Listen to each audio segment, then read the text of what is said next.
Welcome back to Slanted Chalk. In today's discussion, we get into when to trust the coach and when to take the wheel. From soccer drills to life lessons, who's really in charge, the parent or the coach? Let's get into it. So everybody here is invested. I mean, you could see it. George was invested. James, when his daughters were playing, he was invested. How many hours out of your day now do you think about how you can make your athlete better? How often do you think about that? Almost embarrassing thinking about how many hours in a day. It's upsetting. It's constant. It's constant. Like with Cayden, I mean, her sports is leading to her career, right? Because she wants to go into sports medicine. That's her trajectory. So it's like she played, had a lot of leg injuries, so I was trying to figure out like making skill and start work with other people. So that's her career path. So even though she was never really hit the D1 level, but it led to what she wants to do career wise. So which is good. And that's success to me. That's everybody's goal here. And so kudos to you. Tony, how often do you think about how can I make Cayden and Eliana better? Like John said, it's constant, but how do I frame this? It's a little different. So again, not trying to make it long-winded. When you have a good coach, I think Cayden has a great coach. That relief is there, so you don't have to think as much. Whereas last year, he had a really bad coach. So that's all I thought about. How do I put him in a situation where I could fix some of his issues with the coach? Like, when can I take him out so that I could fix, help get better? But he has such a good coach. I think when you have a good coach, it's almost that relief of like dropping your kids off at someone's house that you trust. Like, I don't have to worry. So that thought has like lessened. But with Eliana, I think about it all the time. But you're her coach, aren't you? John, what about you? How often do you think about how you can make your kids better? I sometimes think about it too much, and I'm like, why am I thinking about this so much? He's 9 years old, and then I try to I try to circle it back to, these are life lessons that he's learning, and I'm just trying to share with him, if he wants to achieve his goals, he's going to have to work hard at it and to figure out what his goals are. And I always ask him, like, what does he want to work on? What does he want to get better at? And lately he's been wanting to go to the field and play soccer. He'll do ladder drills and sprints all day if he gets to kick a ball at a goal right at the end of the drill. So ultimately I ask him, what his favorite sport is. He still says basketball. But I think, at 9 years old, he's having a lot of fun, finished his football season. He just started doing track again.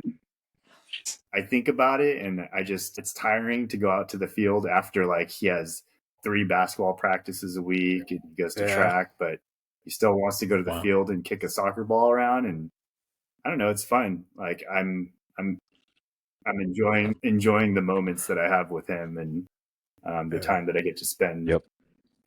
I definitely give it up to your parents because to put that much commitment, that's tough. Yeah, you want your kids to strive, but man, that's a lot of time and commitment. Good stuff. Tony, you brought up a very interesting point, and it's something that I absolutely wanted to get your take on. You said last year Cayden didn't have a good coach. Mm-hmm. This year, you feel like you can drop him off and he's okay. So that's actually one of the biggest decisions a young parent of an athlete can make, right? Is finding the right coach. What is the right coach to you? Depends on the age, but speaking for Cayden, being a 10-year-old just at the starting point, the starting blocks of like his sports, right? His soccer journey. Like, I just need someone to relate to him, someone that could spark an interest, have fun with them, and let him trust his tutelage a little bit, right? It's not about like, I don't need that coach to drill the winning aspect. I don't need him to be a champion of anything, but I just need that coach to spark that interest and motivate him, like on a personal level. Another big thing with coaching for me is I know a lot of these paid coaches, they have multiple teams. Agreed. And I think that's a big issue for me because I don't think that connection is there, and it gets lost when you have 4 or 5 teams. Because the way I look at that is, if I was a coach and I had 4 or 5 teams, guess who I'm connecting with? My best team. And it's just kind of natural, right? Like if you have a team that's struggling, you're gravitated towards. Go ahead. What was your thought? No, I think I agree. And I guess it goes both ways because like Cayden's coach, the dude named Brandon, he was like the best coach ever, right? He coached like 4 teams. Cayden's team was probably like second or third on his list of 4 teams he was coaching, right? But he was so good with them, and he took his time, and so it's like I love the dude. He's like one of the best coaches I've seen. Just the way he was very tactical, but he was also never yelled at the kids. Everything was a teaching moment. And then in games, he was like, I've already trained them during practices, right? So like, let him go. But the girls, like, once he figured out how to work with girls, they just they loved him, right? And he had a bunch of boys teams too. And for them, they make their money when they're coaching the premier, the top league teams, right? The top flight teams is where they make their money, their names. But he was good with all of them. So again, it comes down to the coach. Because this was his full-time job. He was making probably CK and managing 4 teams as a whatever for the program, but he took it seriously. I mean, he loved the kids and he had his patience and he trained them. For him, it was like they needed to learn the individual skill set. After that, then they started talking about more tactics, but everything but individual skill set, and he took their time with them. So again, it comes down. It just comes. I get what you're saying because some of these coaches are crap. Because Cayden's other coach, the one that we left, he was coaching teams, but all for him was just all about money for him. Right. So the kids would be screwed. But so it just comes down to like finding that right coach. I mean, like going back to that, the question being like, who's the right coach? And that coach, the comparison between this year and last year is this coach sees the best in Cayden. He sees something in Cayden. Awesome. Right? Versus last year, all he saw was an undersized kid. Going back to the undersized thing, he saw nothing but that. Whereas this coach, he couldn't get past it. Could not get past it. Between the 2 coaches, Tony, is there a big age gap? It was just last year. Oh, I'm talking about the coaches? Yeah. So the profile of last year's coach was a former professional coach. Like, people were salivating at the fact that he was going to coach our team. He had the professional experience. He was this highly touted guy. This coach, he's a 23-year-old kid that is just down to earth, well-grounded, well-spoken, and he just connects with the kids. And at this level, I don't need a professional coach. No. I just need someone to be grounded and connect with kids. Yeah, his whole job is that day just showing the kids interest, make sure they're interested in the sport, right?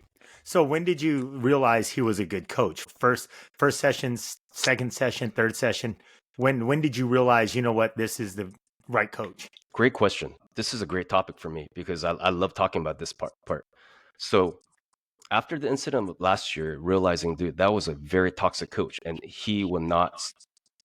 Cayden would lose interest in soccer if we stayed with this guy. So we tried out with multiple teams, and one of the teams that wanted him, Cayden, was this coach that we're talking about right now. Okay, I'll just say Coach C. All right.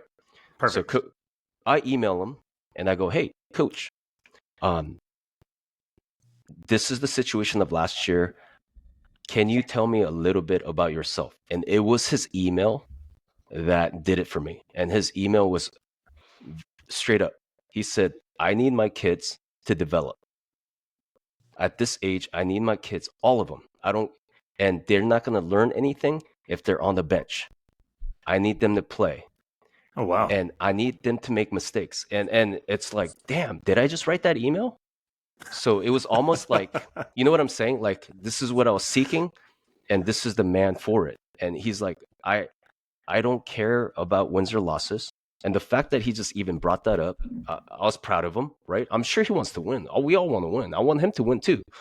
But the fact that he said the wins and losses are not important to me, but I need my players to develop for the next year and the following year, right? And they are not going to get that if they're sitting on the bench. I need everybody to play.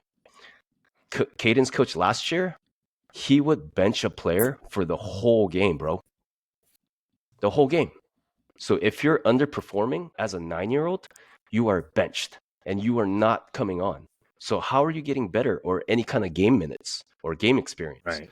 because game experience at this age is everything, right? Even if it's bad, like you have to experience to get better. So the fact that this coach was willing to give Cayden that kind of exposure, I was like, that's the coach. That's the coach for me. So not just for me, you know what I mean? You know what I mean? No, absolutely. Like, yeah. You figured this was Yeah. the right coach.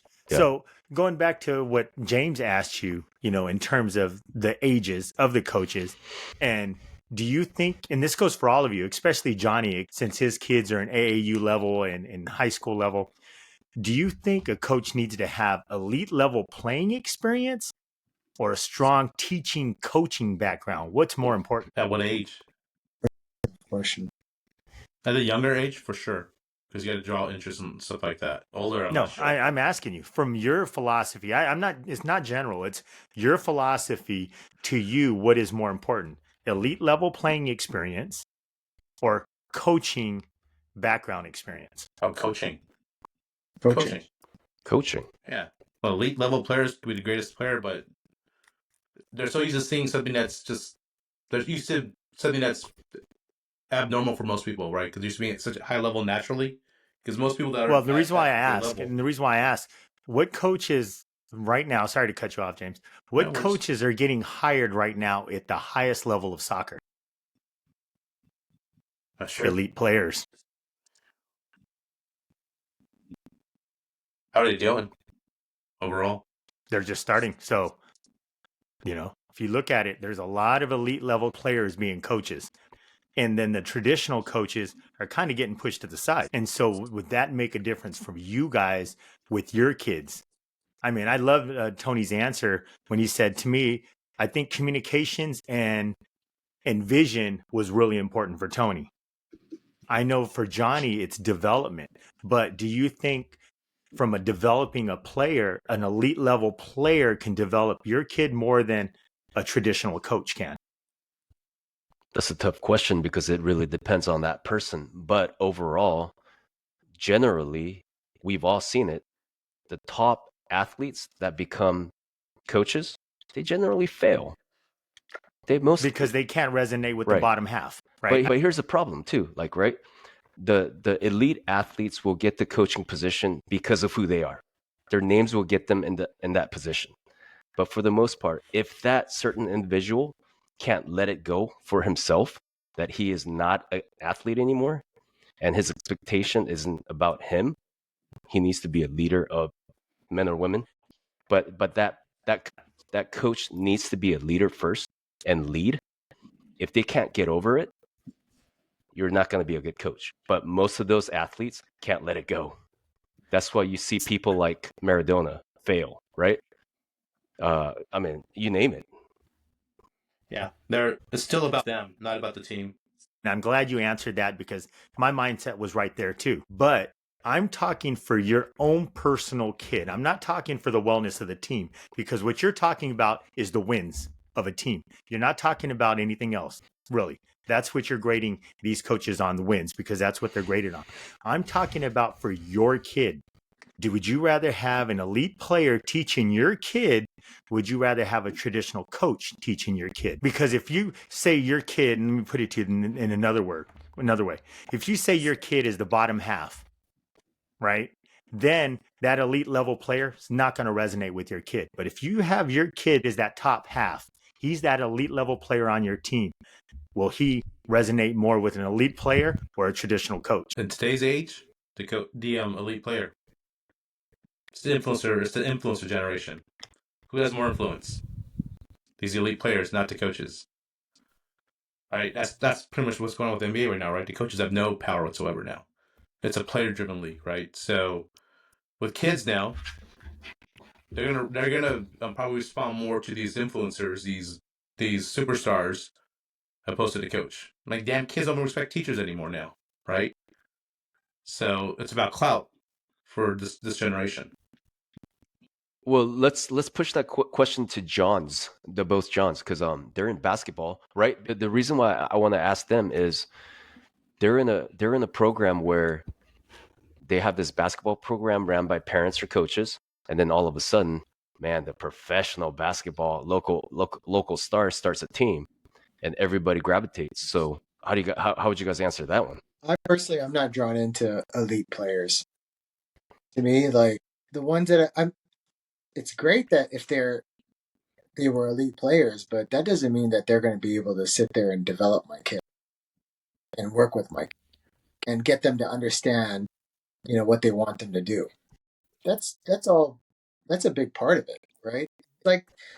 It's like me trying to teach my kids something, right? And I don't know if I shared this with you before, but I would go through these drills with Mason the night before his lesson, right? And it's stuff that I just made up, some of them. And the next day, he'd go to his lesson, and this is a guy that played, high level minors, professional baseball, and he'd do exactly the same thing, exactly the same thing. So we, after the lesson, we'd walk back to the car, and on the way back, I'd say, "Hey, did that sound familiar at all?" He's like, "No," and I'm like, "What? The exact same drills that he just told you." He goes, "Oh, I guess," and I'm like, "Yeah, but I just spent $50 on it. $100. Whatever it was, $80 or something, right?" Yeah, and I'm like, and that's when it kind of clicked for me. I was like, man, this is a guy. He's taught so many kids. He knows way. I only know how to say something one way or two ways at the most. And if they don't get after the second way, now I'm getting pissed, right? Like, what do you mean you don't That's get dad speak. Yeah. And here's the and then I started thinking about the lesson because I sat there. To me, I was like, I'm getting mad inside because I'm like, I said the exact same thing. I did. And the kid couldn't, and he didn't relate to what I was saying. He related to what this coach was saying, right? So going back to, I'm not drawn into the elite player. I want someone, unless that elite player can relate to my kid and can really develop him, and not just cookie cutter stuff, because each kid learns things different, right? And if you Agreed. have one way of saying something, you're going to be a crappy coach for because a lot of them aren't going to get it, right? So I think that's kind of what I look for. That's the kind of coach that I want. I want someone that's creative and that, okay, let's think outside the box. And I've seen this coach do this many times, like stuff that when I first think about it, logically it doesn't make sense, and then it works. I like that. I don't know if I kind of probably went off on a tangent on that, but No, I get what you're saying. Personally speaking, I want that elite player because I would relate more. So in other words, when I was playing soccer, if I had Tony, if I'm a young kid and I have Tony, and I know Tony played professional soccer, he's been in the trenches. I know you have coaching philosophies from a traditional coach, but I have Tony who get real world experience. Hey, here's what we used to do in MLS. Here's what we did in Brazil. This is how I beat that player. Guess who I'm going to listen to? I'm going to listen to that elite player because now he has real world experience. I understand what he was trying to do. I might even have the same struggles, right? For Liam, from a golf coach perspective, his coach now played at an elite level and has elite players. He talks to Liam all the time about strategy, how they would play this shot versus just swinging. Let's just get you in a P2, P3 position, 50 degrees, etc. I want that elite level experience from that. Yeah. Yes, now I'm not saying elite level players can't coach, right? I mean, they still have to coach, but I want that elite level experience. Now, maybe it doesn't work when kids are young, right? But when they're getting to that next level and they want to have that, I can be better level, I want that, personally speaking. yeah, but nowadays, don't you feel like you see a lot of those coaches around? Because those are the guys that didn't make it, right? And that's fine, right? Those who do, those who don't teach. Right. But I mean, they did. A lot of them made it to, let's say high level, like in baseball, high level minors, right? Play minors. That's huge. They're one level below the big show, right? Yeah. Even single A, that's huge. There's a flood of those coaches now, right? Because it's because they devoted their whole lives to this sport, and then they either got injured or just never made it for whatever reason, right? And now they have nothing else they can do except But coach. on the baseball side, we see like a lot of great coaches. They play freaking catcher, right? Like all the general managers or managers, right? A lot of them are ex players. So again, it probably depends on can they coach, right? So John, I think John Ho, like Isaac's playing for half the team went to Gary Payton's team or something like that along those lines, right? So like, I mean, what's your experience with that? Are you actually seeing are the kids learning the ones that went over to that other team, or what are you seeing with your experience? I mean, they're probably learning. They're probably getting better. I think it was more like they didn't like the experience that they were having at Isaac's team. But I think at 9 years old, I don't think it matters. And it's not like it's just the club with the name, right? It's not like they're getting coached by somebody that played professionally. So maybe at the older levels, they are able to recruit upper tier players. So like there's that team. There's Paul George Elite. There's Is Paul George from up here? I think they're from the Central Valley. And then Damian Lillard has a He's team Fresno. as well. And all their older Oakland. teams are they are able to recruit the best players, and they're probably maybe have a shoe contract or I don't know. So for Isaac's team though, like when the kids that went over, is it because it was Gary Payton's name? It was more the parents, right? Because I'm assuming the kids don't Of know course it crap is. about these Yeah. players because they're so freaking old now, right? So I think they know. I mean, you think so? there's Our generation. Gary Payton II plays for the Warriors, so Oh, now he does. Yeah, Yeah, that's yeah, right. Good point. Yeah. That's a good he's a point very too. likable That's a good player. point. So yeah, I mean, I'm sure they're happy with their decision. I think Isaac, for him, he's still friends with those players, but he really enjoys playing with the players that he has on his team. For me, it's like, I don't know basketball too much, so sometimes I have a lot of questions in my head. I'll see things, I'll read articles on, young kids shouldn't be playing zone defenses, stuff like that. But then every single team you watch, they're all playing zone. I'm like, is this normal? I've even asked the coach. But at the end of the day, he likes to play and he wants to work hard. But yeah, at his age, I think it's just having fun and just having the desire to work and get better. And I guess I'm just trusting that things will happen. If you want to get better, push yourself. And lately, he's been doing that. So whether it's a professional player or just a coach at this age, I don't know the difference, but I imagine like when you get older and when you're getting much more serious, it would be nice to be able to kind of hear about what they went through when they were going through their college recruiting experience or trying to make it to the big leagues or whatever it is. But I was gonna say with team sports though, like when you get older, because there's a big name player attached to the team, they're probably getting better players, right? So the competition is probably better Oh too. yeah, for sure. Mhm. So your ability to just get better is just a lot stronger in those type of teams. I think when it comes down to it, as long as it's age appropriate and they can connect, like I guess all of those coaches can do it. Going back to what Andy said, I'll give it to you like this. So you guys know I do that private training and coaching. I pick out older kids because the experience that you were talking about, Andy, being in the trenches and being around elites and seeing their work and appreciating what you have to go through to be at that level. Like I want to share that with the older kids. So it's just the age appropriate thing. Makes a lot of sense. You guys remember Bobby Knight, Yep. Yeah. and you remember Krzyzewski.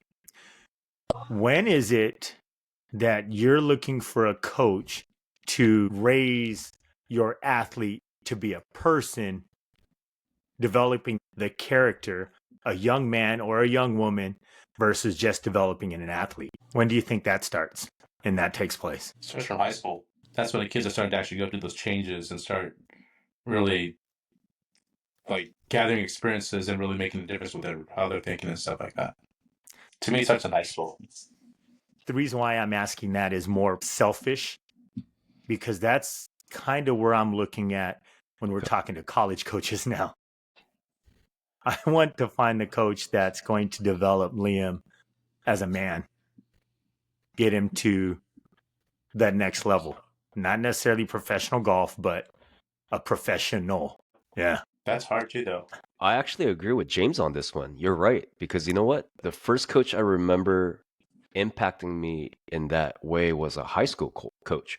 And I'm sure the middle school coaches have tried that. I just don't remember it. No, honestly, as a middle schooler, you're an a-hole. You literally think you're like the smartest person. You're like, I already know everything. Like when the kids were middle school age, I just want to beat the crap out of them. And I think John is going through that right now with his younger middle schooler or his middle school kid right now. No, but like, so I think the kids at middle school are too stubborn to even listen or hear anything else because they're so set in their minds because they taste a little bit of freedom. They're hitting puberty, right? They think they're know-it-alls. And then high school, they actually start mellowing out, start listening again. And so that's when I think they're just open to start learning again, right? And honestly, I think of Liam and like how he's actually responding to you now over the last couple months or so, or whatever it is. He's actually hit that another level of maturity now, right? Like he's realizing that Dad's actually here to help me, right? He's always gonna give me the tough love and stuff like that. Well, if not, then you just take his car away and just give him just a quick smack to the back of the head or something. Yeah, that's the Korean way. Like he's a junior now and he's starting to mature more and he sees more to the bigger view of life and understands everything around him now, right? So he's getting there. Dude, Andy, that's so important that you say that because I went to a San Jose State soccer game. They had like an alumni special last fall. So I went to one of those games and I got to meet some of the new players. They have a coach that I've never met. So, just like an alumni, hey, how do you like your coach, right? And it was amazing what they said because all of them were like, man, he treats us like human. He's like our second dad. Man, he's made us a better person. Dude, when you hear that, like it gives me bumps, because you want to hear, man, this guy's a great coach. He's teaching us a lot. But dude, all their answers were not anything to do with soccer. Wow. All their answers were like, man, he's a great person and he's a great role model. We really listen to him. He has a lot to teach us. What was their record? I don't know. Yeah. But you know what I'm saying? That's cool. That's really cool that he's there to impact kids like that. At the end of the day, that's what I'm hoping for, right? I was actually blown away by the Columbia coach having that conversation.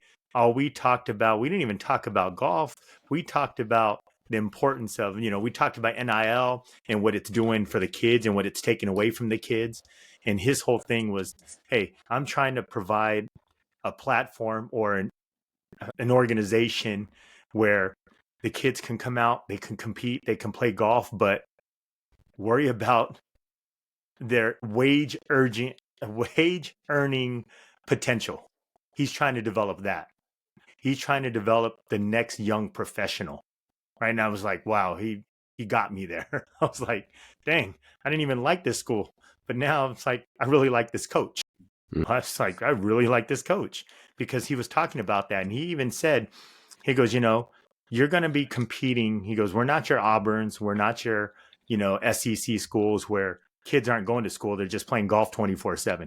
He goes, no, we're focusing on school. We're focusing on wage earning potential. I was like, wow, never thought of it that way. Yeah, it makes sense. Be it sports, be it a regular career, right? It makes sense. That's cool.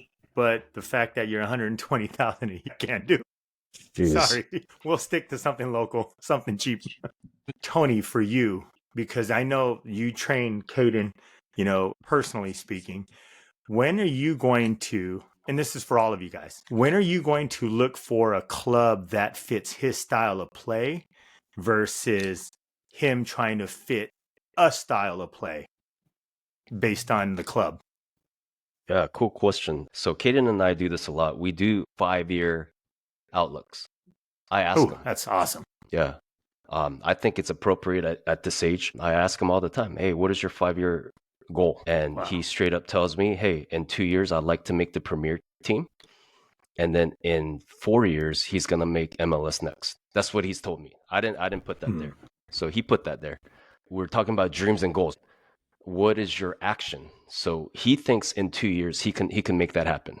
So he's one step away from hitting that premier spot, and then he's 4 years away from wanting to hit the MLS next spot.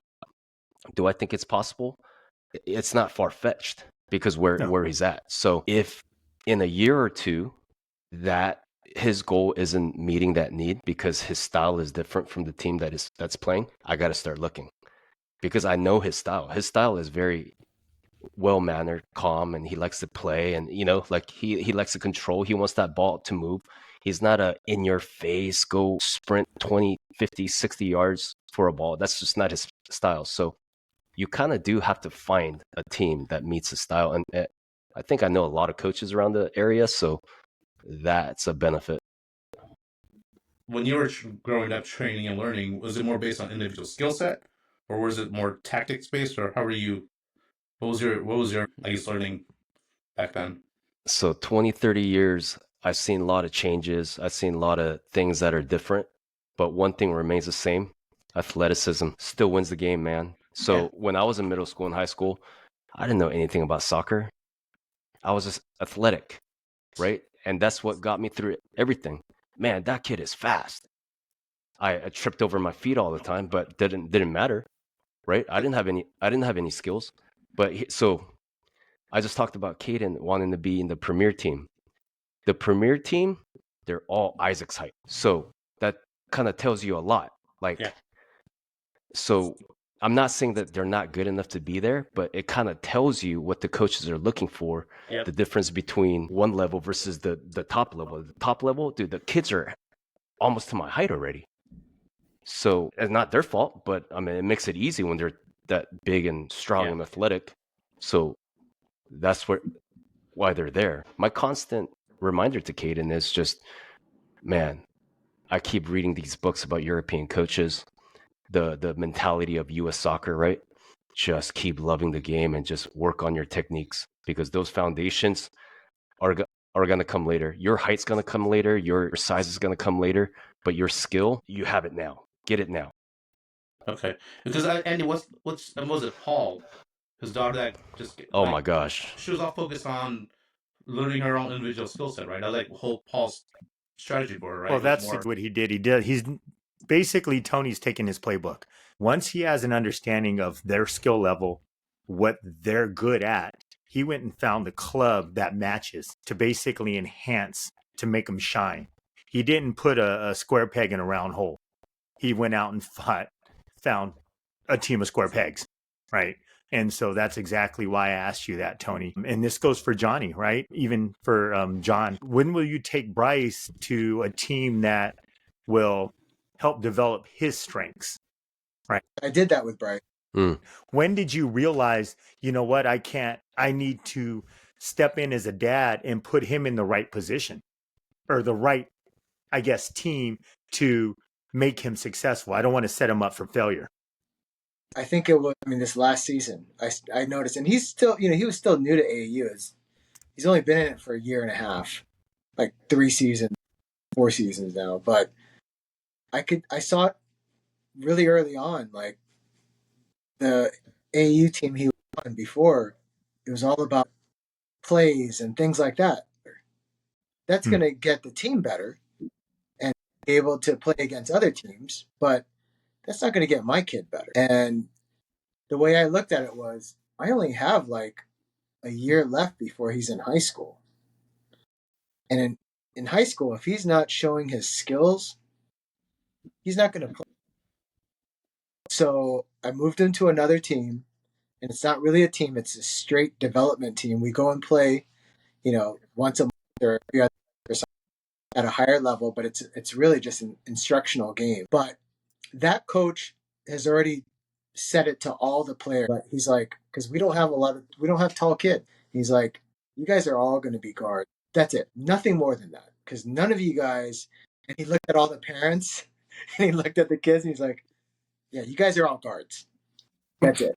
And it's true, right? And so that's when I was like, yeah, I'm in the right spot here. So, he really pushes all the players to play as guards. We don't play up big. We don't play, we don't make plays at all to have a center. We don't have any of that. Everyone plays as a guard because the next level, well, the kids that he's playing with, they're all already freshmen, but for him, he's going to have a guard. And maybe freshman year, he can still play at 3 or 4, maybe. But by the time JV comes around, he's a guard. He's going to have to be a 1 or 2. When you play on some of these teams, they're all in. I think there's a time where you're going to have to be selfish for your kid and put him in a position where he or she can be successful. It's not like how we grew up when there was only one team to play for or 2 teams to play for, and you just had to fit in where you could and try your best to get playing time. Now there's so many teams and so much money that we're dishing out. We might as well try to get our athlete in the best position to be successful. I'm just trying to have an understanding is when is that timeline? When do you decide to do that? And is that something you've been thinking about, John?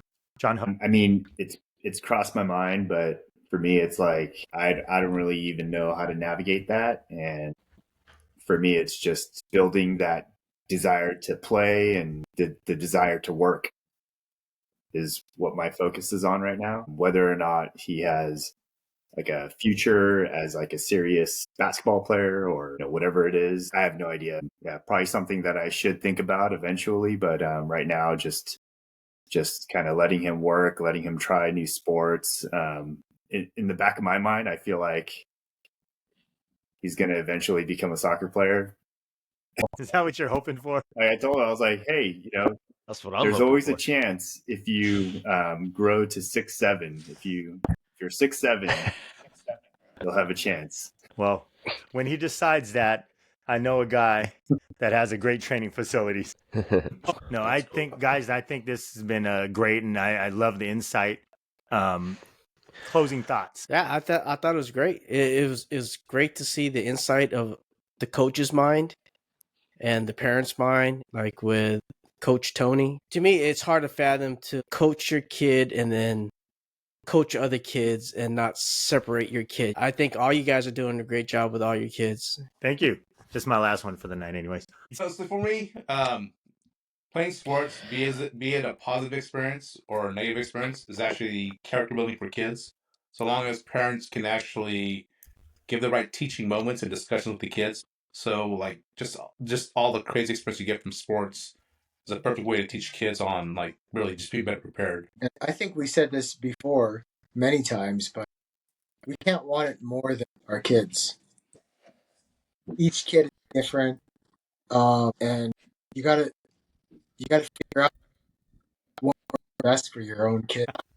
Well, I've expressed it like this before, but sports to me is like a language, right? And we all speak the same language. We know it well. We're a big fan of it, and all we're just trying to do is kind of like impart that experience and wisdom that we've learned from it to our kids. And with the same notion that, like we all know, they're only one injury away from stopping that sport. So, yeah, so I think we're just very fortunate. Earlier we asked the question about like, do we do this because our parents never, didn't do this for us? But I don't think it has anything to do with that. We're just very fortunate to be where we are. We have the time. This is a culture where we get to spend some time with our kids, and I don't think it has anything to do with our past or surroundings. We just are very fortunate that we get to have this village together and speak the same language and raise kids that we're just trying to hope, kind of like with you, James. You're able to use sports, and they're able to use that sport experience and get a job and live life. That's the ultimate goal. So be it. That's it for today's episode of Slanted Chalk. If you're enjoying the show, make sure to like and subscribe. And if you think it would help more parents, please let them know. Also, if there's anything you would like to share, please reach out. We'd love to hear from you. Until next time, keep showing up, keep supporting, and remember, you can't want it more. Thank you.